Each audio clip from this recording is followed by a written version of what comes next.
rabbit hole and how deep and how far we want to go is really how much do you want to discover about your true nature? We have to go beyond our senses to create a new paradigm.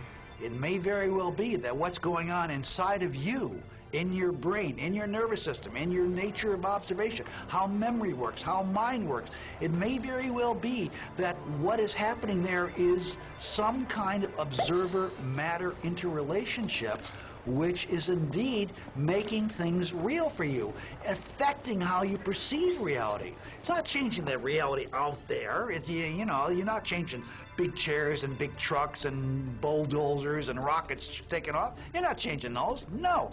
But you're changing how you perceive things and maybe how you think about the things, how you feel about things, how you sense the world. The infinite information that the brain is processing every single second tells us that there's more to the world than we're perceiving. However, every single time we're immersed in an experience with our senses, seeing, smelling, tasting, feeling, as we're immersed centrally in our reality. We know nothing about reality, and all of our sense of so-called reality out there is filtered through our sense organs. The brain processes 400 billion bits of information a second, but we're only aware of 2,000 of those. That means that reality is happening in the brain all the time. Quantum mechanics is really the play and display of information, the play and display of potentiality, waves of information, waves of potential electron. And it's important, the word potential. This isn't the world of electrons, it's the world of potential electrons. But when you have to ask the question, waves of what, really? What is the field that is waving? Is it the ocean? No, it's a universal ocean, an ocean of pure potentiality, an ocean of abstract potential existence. We call it the unified field, or superstring field. And that's what we're made of. We were all taught in school that the world is made of stuff, of matter, of mass, of atoms. Atoms make up molecules, molecules make up materials, and everything is made of that. But atoms actually are mostly empty. For example, if this ball were the nucleus of an atom, a proton and a hydrogen atom, for example, then the electron circling this, which would describe the outer limits of that atom, would be out by that mountain over there, roughly 20 miles away. And everything in between is empty. In fact, the universe is mostly empty. However, when we go down in scale, in the emptiness, we eventually come to a level, the fundamental level of space-time geometry, the fine basement level of the universe, where there's information, there's a pattern.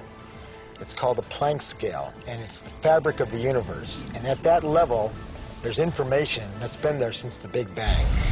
So most of the universe, even of matter, is actually empty. Most people think that the vacuum is empty. But for internal self-consistency of quantum mechanics and relativity theory, there is required to be the equivalent of 10 to the 94 grams of mass energy, each gram being E equals mc squared kind of energy. Now that's a huge number, but what does it mean practically? If I take the volume or take the vacuum within a single hydrogen atom, that's about 10 to the minus 23 cubic centimeters. If I take that amount of vacuum and I take the latent energy in that, there is 1 trillion times more energy there than in all of the mass of all of the stars and all of the planets out to 20 billion light years. That's big. That's big. And if consciousness allows you to control even a small fraction of that, creating a Big Bang is no problem.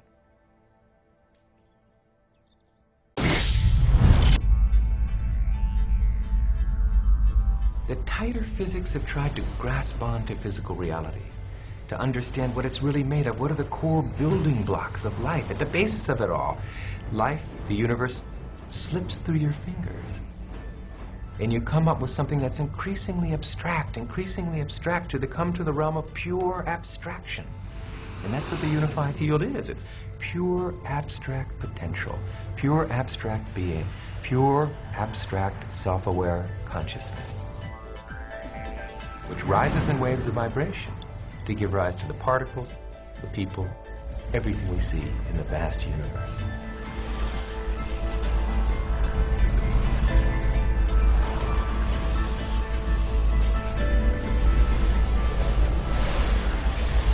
REG machines, random event generators, are electronic tosses of the coin. One type of random number generator experiment that's been conducted many, many times, hundreds of times, over the past 4 decades or so, since around the 1960s, has been a random generator that only produces sequences of random bits, zeros and ones, like flipping coins. And you would simply ask somebody to press a button, it would produce 200 bits. And you would ask them to say, well, try to make it produce more 1 bits than 0 bits. And when you take the entire body of literature, all of the hundreds of experiments that have been done, you can ask a single question. Did it matter that people were trying to push it towards ones or push it towards zeros?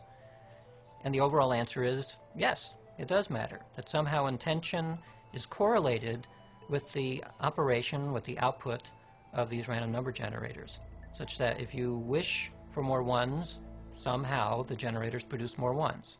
There are even experiments now that you are seeing light flashes and your brain potentials picks up the signature of those light flashes, what is called evoke potential, that can be measured in an EEG machine connected to your brain. And I am sitting over there, no light flashes, I cannot see you, and still my brain potentials, because I am correlated with you in terms of intention, I intend to be directly communicative with your experiences. That intention produces me, gives me the capability of simultaneously having the similar brain potential in my brain. It was first done by Jacobo Greenberg at the University of Mexico and now repeated by Peter Fenwick in London. We are running the holodeck. We are collectively, it's there, it has such flexibility that anything you can imagine it will create. And you learn, I mean, your intention causes this thing to materialize once you're conscious enough. Most people don't affect reality in a consistent, substantial way because they don't believe they can. The mind is structured in layers, just like the universe is structured in layers, from superficial to profound. And if we use the mind at a very superficial level of ordinary thought, we have very limited power. We can barely move a speck of dust across a tabletop without using our hands. So weak can consciousness be. But at the deepest level of consciousness, consciousness creates universes. There literally are different worlds in which we live. There's the macroscopic world that we see. There's the world of our cells. There's the world of our atoms. There's the world of our nuclei. These are each totally different worlds. They have their own language. They have their own mathematics. They're not just small. Each is totally different, but they're complementary. Because I am my atoms, but I am also my cells. I'm also my macroscopic physiology. It's all true. They're just different levels of truth. The deepest level of truth uncovered by science and by philosophy is the fundamental truth of unity. At that deepest subnuclear level of our reality, you and I are literally one. 2 points. First of all, I want to thank David for healthy skepticism is important, and extraordinary claims require extraordinary proof. Now, the problem is that people defending the conventional approach to consciousness, brain equals mind equals computer, behave as if they've got proof and we don't. And they got, okay, pardon my... My PhD from Harvard, I went to CERN, the European Laboratory for Particle Research, but perhaps I'm best known for the discovery of the now famous n=1 locally supersymmetric flipped SU5 grand unified field theory. And don't make the mistake of thinking that the scientific community is scientific.